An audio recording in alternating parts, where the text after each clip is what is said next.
Bienvenue dans ce nouveau numéro d'Objectif Russie. Après le Portugal, après l'Espagne, après les Lions de l'Atlas du Maroc, aujourd'hui on vous présente la sélection iranienne. L'Iran, dernière nation donc dans ce groupe B, un groupe très relevé, dernière nation et premier adversaire de la sélection marocaine lors du prochain mondial. Ça se passera à Saint-Pétersbourg et ça sera le 15 juillet prochain. La sélection d'Iran est la première sélection à se qualifier pour cette Coupe du Monde. Ça sera sa 4e participation à un mondial. Une sélection qui sera emmenée par le très expérimenté entraîneur portugais Carlos Queiroz qui sera notre invité dans cette édition d'Objectif Russie. Notre invité donc est Carlos Queiroz, le sélectionneur portugais de l'Iran. Avec lui, l'Iran a réussi un véritable sans faute. Il dirige cette sélection depuis pratiquement 7 ans et il participera pour la 3e fois de suite à une Coupe du Monde. En 2010 avec la sélection de son pays, le Portugal. En 2014 au Brésil avec cette même sélection iranienne. Carlos Queiroz.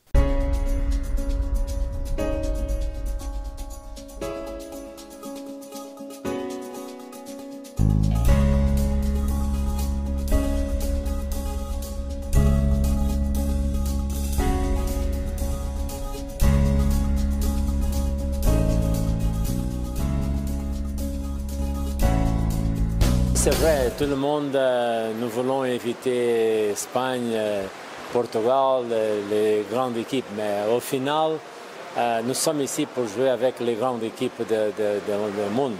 C'est pour ça que nous sommes ici. On ne peut pas venir ici pour jouer le championnat du monde et vouloir jouer contre Sri Lanka. Ce n'est pas possible.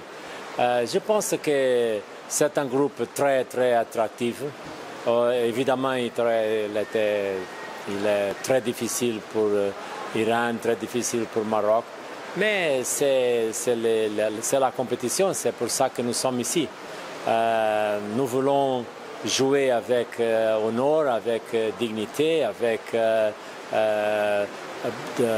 beaucoup de compétitive attitude dans le match. Et qu'est-ce que nous voulons des matchs? Apprendre, faire l'évolution de l'équipe du Maroc et de l'Iran. Et au final, nous allons essayer de faire le mieux pour faire les aficionés, les fans de football heureux et très contents avec la performance des joueurs de l'équipe. C'est ça qu'il faut faire ici dans le championnat du monde. Je pense que pas de problème, mais c'est vrai, ils sont champions d'Europe, ils sont les derniers champions du monde. Pas de problème dire qu'ils sont les favorites du groupe.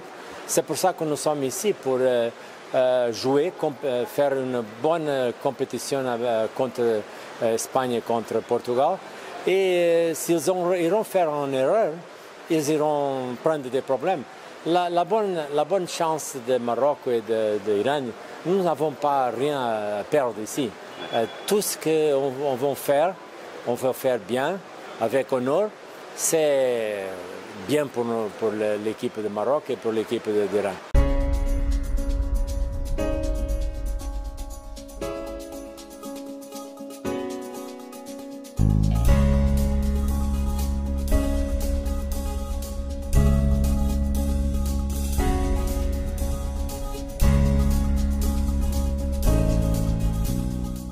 Après la Russie, la sélection du pays hôte, après le Brésil, le tenant du titre, la sélection iranienne a donc été la toute première à composter son ticket pour ce prochain mondial. Les Iraniens n'ont absolument rien à perdre, ils visent tout simplement une qualification pour le 2e tour de cette Coupe du Monde. Ça passe par un bon résultat à Saint-Pétersbourg face à la sélection marocaine. Je vous laisse avec cette fiche de présentation du Méli iranien.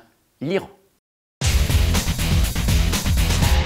C'est la 5e fois que la sélection iranienne atteint une phase finale de Coupe du Monde et pour aller en Russie, l'Iran a été la première sélection à se qualifier en Asie. Les Iraniens se sont qualifiés sans trembler en terminant en tête de leur groupe de qualification à la Coupe du Monde dans la zone Asie. Avec un total de 20 points, les Iraniens se sont imposés à 6 reprises contre 2 nuls et pas la moindre défaite. Sardar Azmoun est présenté comme l'héritier du buteur Ali Dei. Technique et apprécié des supporters, Azmoun a fait preuve d'un grand réalisme depuis ses débuts internationaux en Coupe d'Asie en 2015. Il évolue actuellement au Rubin Kazan en Russie. Il a aussi été meilleur buteur de sa sélection lors des éliminatoires avec 11 réalisations pour un total de 23 buts marqués en 31 apparitions avec le maillot iranien. Des performances qu'il espère mettre à disposition de son pays en Russie. Le très expérimenté technicien portugais Carlos Queiroz participera à sa 3e Coupe du Monde après avoir dirigé son pays en 2010 et l'Iran en 2014. Il a également remporté les 2 Coupes du Monde U20 de la FIFA avec le Portugal. Sous son impulsion, l'Iran a été le premier à se qualifier en Asie après un quasi sans faute.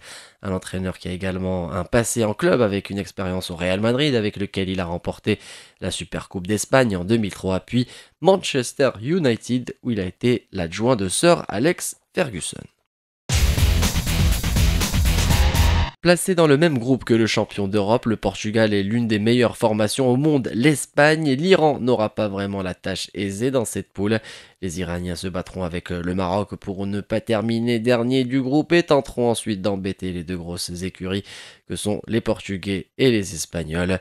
Le premier match, ça sera contre les Lions de l'Atlas avant d'enchaîner avec la Roja et le Portugal. Voilà, la sélection iranienne dont bien sûr tous les espoirs vont se jouer. C'est absolument la même chose que pour le Maroc lors de ce tout premier match à Saint-Pétersbourg le 15 janvier. Dans le prochain numéro d'Objectif Russie, eh bien, on va aller vers le groupe C, le groupe de la France, et on vous présentera les Bleus, la sélection française, ainsi qu'un invité de marque, El Hadji Diouf, l'attaquant international sénégalais, ancien ballon d'or africain, qui avait posé beaucoup de problèmes à cette sélection française lors du mondial 2002 en Asie. On se retrouve dans le prochain numéro d'Objectif Russie.